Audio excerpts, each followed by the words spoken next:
Já pensou acordar no meio da noite, com um som estranho, e dar de cara com um homem torto e que quer pegar você? Eu não estou dizendo que é uma farsa. Às vezes nós precisamos dar um salto no escuro. Acreditar no que ninguém acredita. Eu sou Marcelo Patrola e seja muito bem-vindo.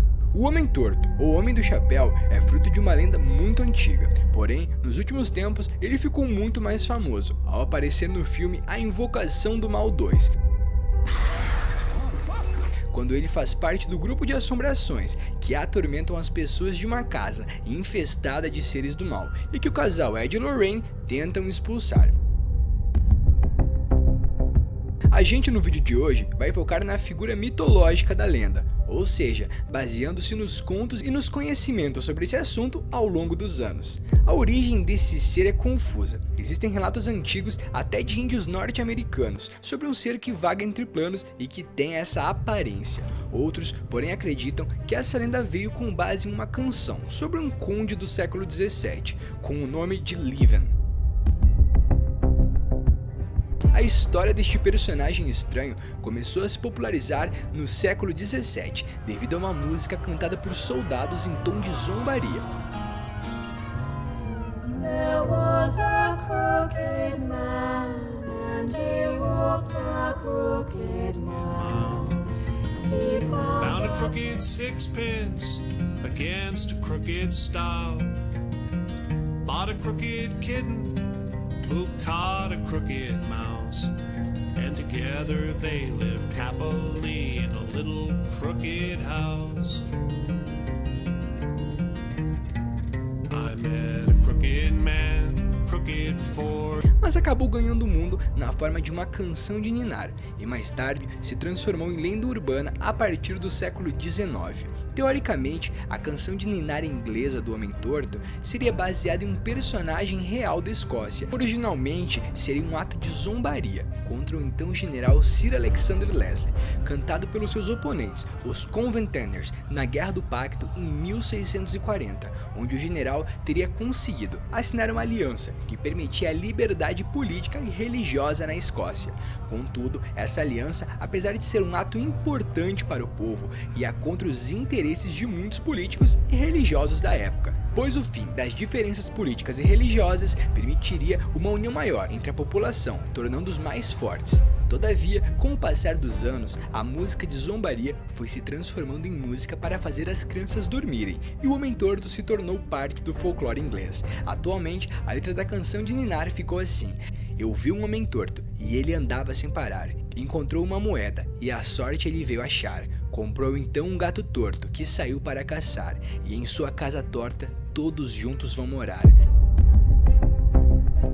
A origem desse ser do mal é amplamente difundida na internet, até uma que surgiu de um relato de um usuário anônimo do Reddit. Segundo ele, em 1969, um homem chamado Ryan se mudou para um apartamento com seu filho. Ao se mudarem para lá, já notaram algo estranho na casa. Havia móveis incrivelmente tortos. Eles até então ignoraram aquilo, e depois de um dia exausto colocando a mobília, eles decidiram dormir. Lá pelas 3 da madrugada, Ryan se levantou, depois de ouvir um grito vindo do quarto de seu filho. Ao chegar lá, viu seu filho quase morto por uma entidade que ele mesmo apelidou de o Homem Torto.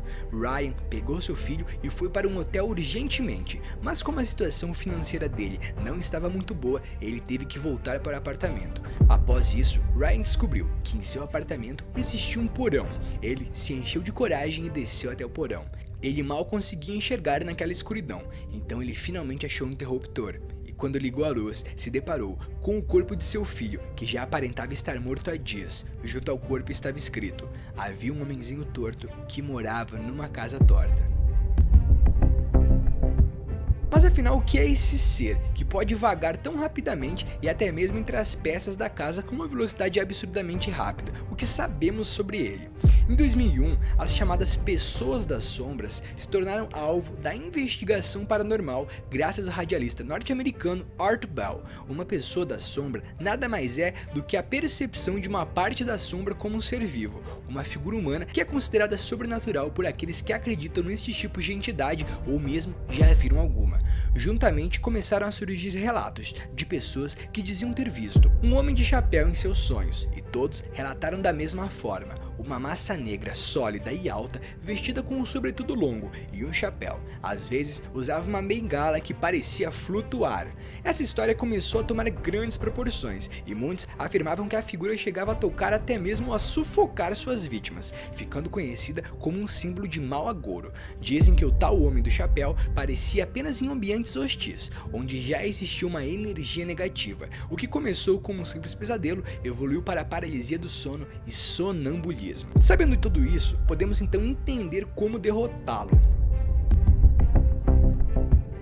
Ao que tudo indica, essa variedade de aparições desse ser ao longo dos anos nos mostram que ou ele é um espírito ou uma classe de espíritos. Como os yokais japoneses são um conjunto de seres da florestas, ou seja, podem existir mais de um da mesma espécie. O Homem-Torto é descrito sempre como alguém que atrai para poder atacar, então podemos colocar isso como seu modus operandi. Se baseando nisso, sabemos que um ataque surpresa não seria do seu feitio. Lembrando que mesmo assim não poderíamos relaxar, mas assim teríamos uma gama de opções de como derrotá-lo. Vemos então que ele ataca de 3 modos distintos: pelo medo, atraindo alguém e por último, pelos seus sonhos. Pelo medo, como vimos na descrição das lendas sobre sua origem, ele faz o que chamamos de terror psicológico, mostrando que ele está lá, mas ninguém para ver de fato, o que leva ao desgaste mental ou até mesmo sua vítima se passa por uma pessoa insana, pois está vendo coisas que não existem, ou mesmo que só ele pode ver. Isso se assemelha até um pouco ao caso do Slenderman, mas vamos continuar.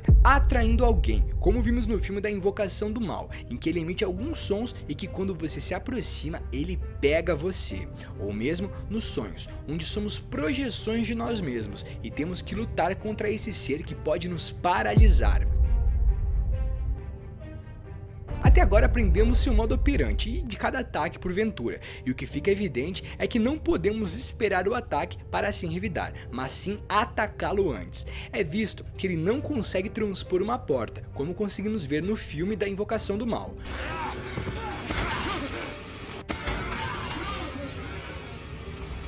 Ou mesmo ele some na presença da luz, como a descrição de sua lenda, quando o pai liga o interruptor e enxerga o filho morto, o que provavelmente fez com que esse ser saísse de perto. Assim, derrotaríamos eles fazendo os seguintes passos. Número 1. Iríamos deixar ele nos atacar nos sonhos. Já que os sonhos são nossos e somos projeções da nossa mente, ele não conseguiria nos atacar fisicamente a ponto de matar, ou seja, nesse momento provocaríamos esse ser milenar, ao ponto dele querer atacar fisicamente, que ele ficasse enraivecido.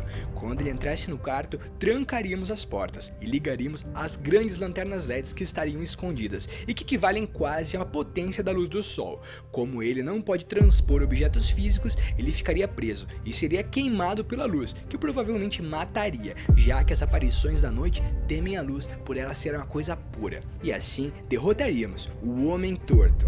Uma curiosidade que eu achei interessante, mas eu não quis colocar no vídeo porque eu não tenho certeza se é familiarizado com isso, é que o Homem-Torto se assemelha fisicamente ao Nobera-Bo, ou fantasma sem rosto, que é um yokai japonês, que se parece com um humano, mas não tem rosto. Às vezes, eles são chamados erroneamente de Mujina, uma antiga palavra japonesa para cachorro, texugo ou mesmo guaxinim. Embora Mujina possa assumir a forma de outro ser, o Nobera-Bo são geralmente disfarçados de humanos. Essas criaturas às vezes se transformam em Nobera-Bu para assustar os humanos. Um grande documentarista japonês usou o nome dos animais como título de sua história sobre monstros sem rosto, provavelmente resultando na sua terminologia mal utilizada. Os Nobera-Bu são conhecidos principalmente, olha que interessante, por assustar humanos, mas geralmente são inofensivos. Eles parecem a princípio com seres humanos comuns, às vezes se fazendo passar por alguém já conhecido da vítima, antes de fazerem seus traços desaparecerem, deixando ali uma folha de pele lisa, em branco, onde seu rosto deveria estar. Mas e aí galera, o que vocês acharam? Gostaram do Como Derrotar de hoje? Dar um salto no escuro. Acreditar no que ninguém acredita. E eu vou ficando por aqui, e até a próxima.